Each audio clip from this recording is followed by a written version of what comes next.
What is the state of the South African consumer? It's something that we talk about almost every day on Power Lunch, and latest data coming out this morning shows that it's not as healthy as it was this time last year, because the TransUnion SA Consumer Credit Index, the CCI, has decreased to 44.4, it says here, in the first quarter of 2013 from a revised 49.4 in the fourth quarter of 2012. In the Power Lunch Johannesburg studios, George Glenos, the MD of Econometrics Treasury Management, ETM. George, thanks very much for joining us. This is quite a sharp fall. 50, let me explain, is the cut-off, isn't it? It's like a sort of a PMI style index. Above 50, healthy. Below 50, not so good. So 44.8, not very good at all. No, not a great reading. As you quite rightly pointed out, it works in a sense like a diffusion index. So anything below 50 reflects deterioration, anything above 50 improvement, and to the extent that it deviates away from that 50, gives us a sense of just how significant that deterioration is. In other words, something just below 50, the deterioration is minor, but as we progress away from that 50 barrier, so the deterioration in this case is a lot more significant. Yeah, and also significant is this second paragraph of your press release, which you kindly sent us earlier on. It says the decline in the index reflects not just an escalation, but a marked escalation in consumer loan impairment rates and also rising pressures on household cash flows. This doesn't bode well not only for the economy and the consumer, but also the retail sector of the JSE, I would imagine. Quite right, Lindsay. So as you quite rightly pointed out, the impairments are currently growing at levels last seen in 2008, and if I can remind everybody that was just prior to the big crash that we had shortly after that. So we're in fairly difficult territory at this point in time. I think there's a combination of factors there that are weighing. Of course, we've seen the employment stats. The employment stats not looking particularly good. South Africa has been losing jobs. If one has a look at the manufacturing PMI and one looks at the employment subcomponent to that PMI, it's very clear that we've been shedding jobs, certainly in the manufacturing sector. And of course, we've got still the threats looming about potential job cuts in the mining industry. So all in all, employment not looking particularly good, regardless of the modest decline in the unemployment rate, which we see as statistical. And you couple that with an increase in price pressures, or price pressures that have remained slightly more buoyant than they were this time last year, and you've got a recipe for a much more difficult environment for the household.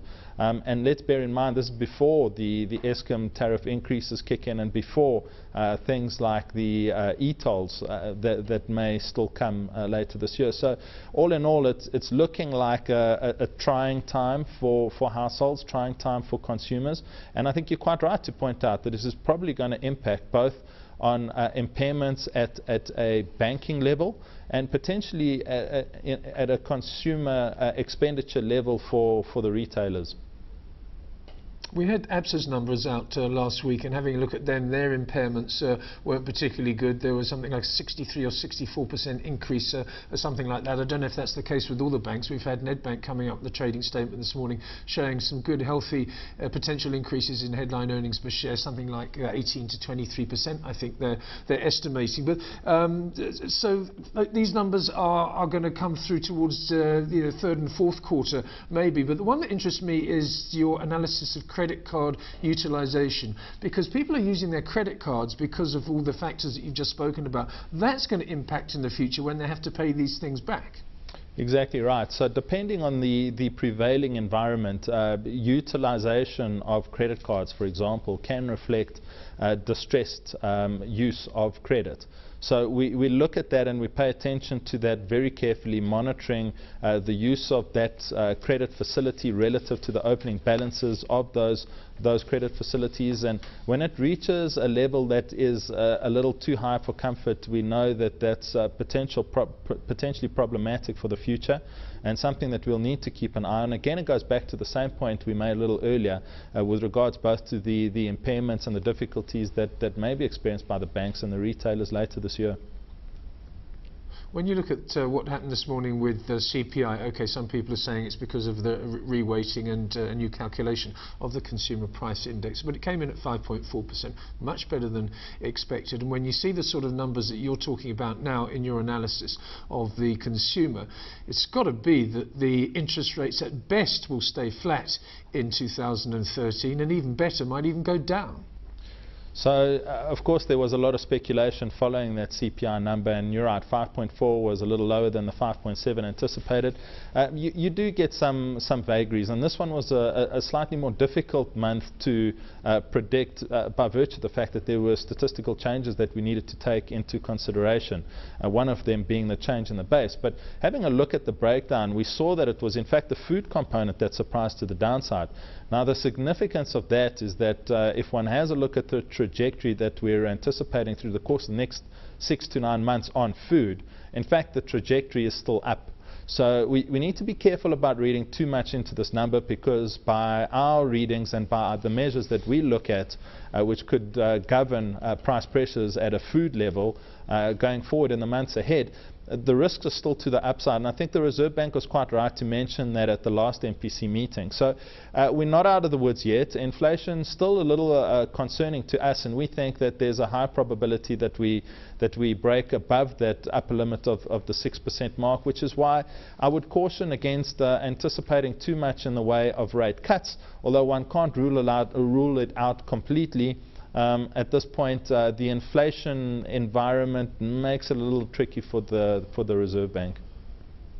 Very quickly, George, last 30 seconds. Are you fearful for the South African economy, given the fact we are a consumer-based, consumption-based economy, rather, and given the figures you've had? I mean, do you think it sort of snowballs and this thing could get worse? Well, I think there's a limit to how far it can deteriorate. Fortunately for consumers and those that are in debt, interest rates are still low, and that portion of the consumer credit index still reflects an unchanged environment. So not increased pressures coming through from the central bank and the regulatory type environment, but you are correct in the sense that consumption expenditure and that consumptive trend has been forming a fairly substantial proportion of the GDP contribution that we've seen in the past couple of years. And if that were to weaken, as we anticipate that it will, courtesy of what we see reflected in the consumer credit index, then I suspect that we'll probably have a more sluggish GDP performance through the course of 2013.